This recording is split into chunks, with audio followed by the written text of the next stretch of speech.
Americans shocked the Japanese Navy in a battle they never saw coming. The ocean was calm that morning. Too calm. A vast stretch of blue, silent and endless, hiding the tension that pulsed beneath its surface. Somewhere in that emptiness, fleets were moving. Not just any fleets. Armadas. Empires. Destiny itself.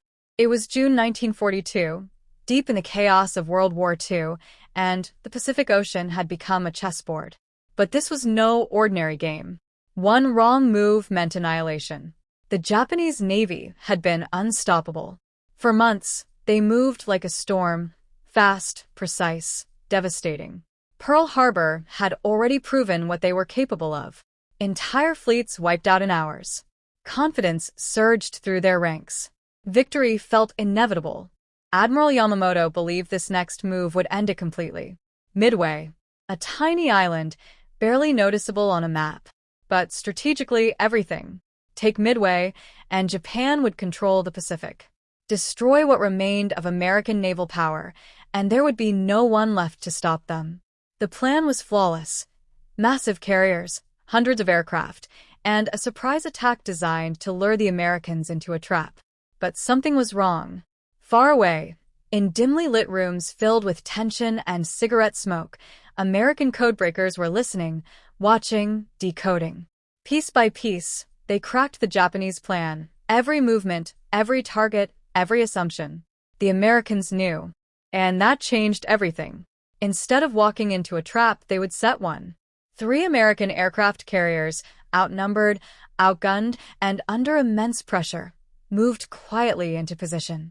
No grand announcement. No dramatic charge. Just silence and patience. On June 4th, the sky exploded. Japanese planes roared toward Midway, engines screaming across the horizon. Bombs dropped. Explosions tore through the island. Fire and smoke swallowed everything. From above, it looked like victory, clean, controlled, certain. But beneath that illusion, time was slipping. Back on the Japanese carriers, chaos began to build. Planes were returning. Fuel was running low. Weapons needed reloading. Decks became crowded. Decisions had to be made quickly. And that's when everything started to unravel.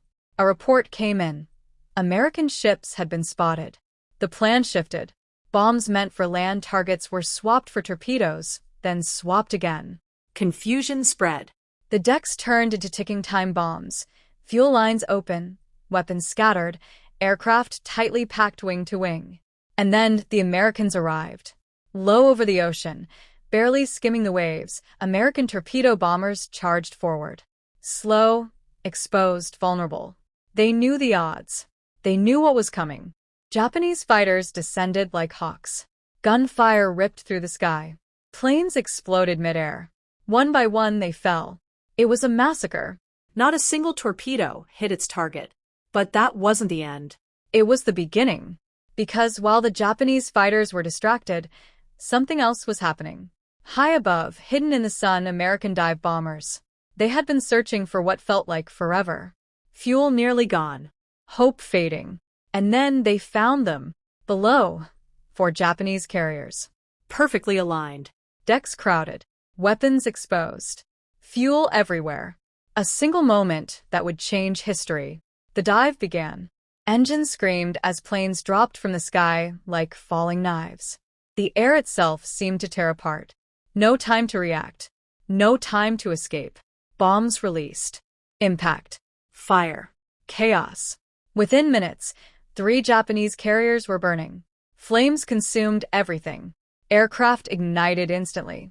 Explosions chained one after another. Men scrambled, shouted, vanished. The decks that had once symbolized power now became infernos. The Japanese Navy had never experienced anything like this. Not confusion, not resistance, but sudden devastation.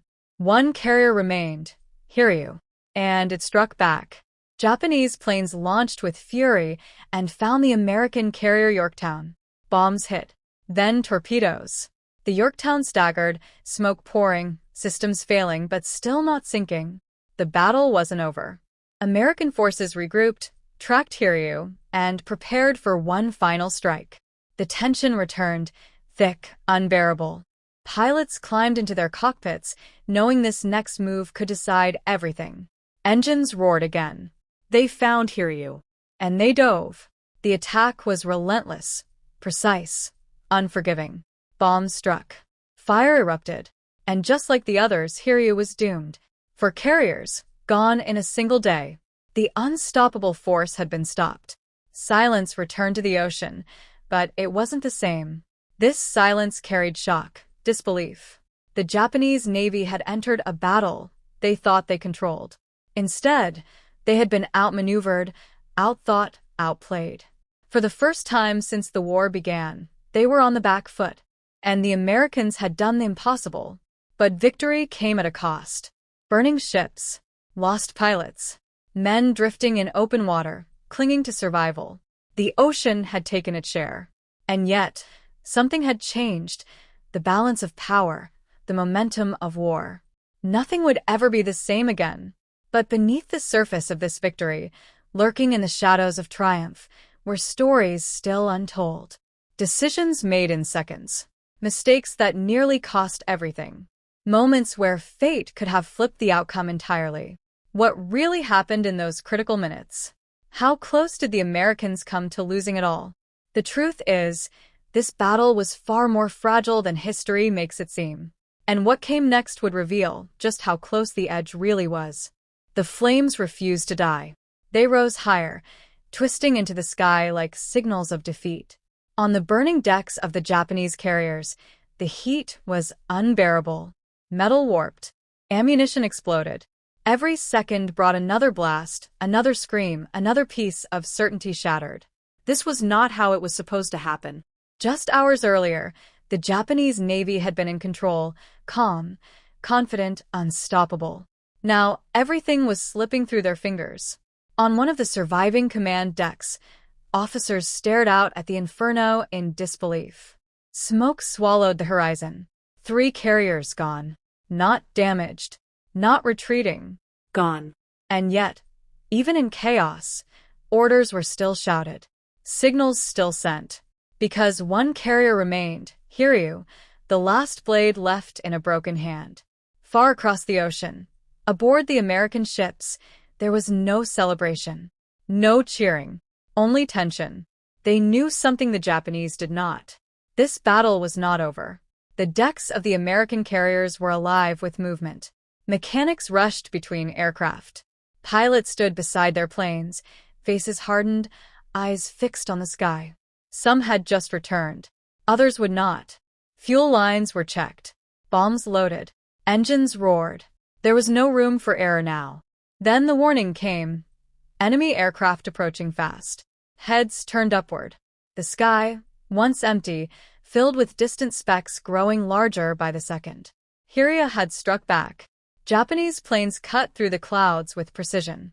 Trained, disciplined, and now driven by desperation, they were more dangerous than ever. Their target, the American carrier Yorktown.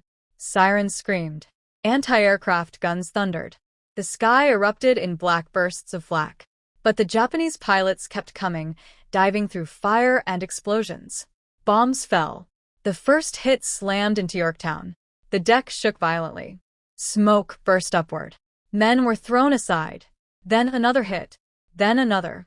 Fire spread quickly, devouring everything in its path. The carrier was wounded, but still alive. Damage control teams rushed forward without hesitation. Flames were beaten back. Systems were patched. Men worked through heat and smoke, refusing to let the ship die. For a moment, it seemed they might save her. Then came the torpedoes. They struck below the waterline with devastating force. The ship trembled from within. Water surged in. Yorktown began to tilt. Survival became uncertain. Back on the Japanese side, a brief spark of hope returned. Maybe the battle could still be turned. Maybe this wasn't over. But hope was fragile, because the Americans were already preparing their response. Pilots gathered again. Some exhausted. Some shaken. All aware of the risk. None stepped back. They climbed into their cockpits. Strapped in. Engines roared to life. And once again, they took to the sky. The search for Hiryu began. The ocean stretched endlessly beneath them. Blue, empty, deceptive. Time was running out. Fuel gauges dropped slowly. Eyes scanned the horizon. Minutes passed like hours. Then smoke. Faint at first. Then thicker. Darker. There. Hear you. Still alive. Still dangerous. But no longer hidden. The American pilots tightened their grip. This was it. They climbed higher, positioning themselves above the clouds, above the sun, waiting for the perfect moment. Below, Hiria's crew scrambled. Repairs were underway. Aircraft prepared. Orders shouted. They knew they were being hunted, but not when the strike would come. Then shadows appeared. Too late. The Americans were already diving. Planes plunged from the sky at terrifying speed. Wind screamed against metal. Engines pushed to their limits. No hesitation. No second chances. Bombs released. Impact. The first explosion tore through the deck. Then another. Then another. Fire erupted instantly. Fuel ignited. Aircraft exploded where they stood. Hiria descended into chaos. Men ran in every direction. Smoke filled the air. Heat became unbearable. Within minutes, it was clear Hiryu was finished. The last hope of the Japanese Navy was gone. Above, American pilots pulled away. Below, destruction continued. The ocean was no longer calm. It churned with fire, debris, and the remains of what had once been the most powerful fleet in the Pacific. For carriers, gone in a single day, it didn't feel real. Not to the Japanese. Not even to the Americans. Battles weren't supposed to end this suddenly, this completely. And yet, they had. But beneath the victory, questions remained. How had it gone so wrong? How had a flawless plan collapsed in hours? How had the Americans known? And the most unsettling question of all, what if things had gone differently? Because the truth was, there were moments in this battle where everything hung by a thread. One different decision. One delayed order. One missed sighting. The Americans hadn't just won. They had come dangerously close to losing. And the full story of those moments, the hidden mistakes, the near disasters had yet to be told.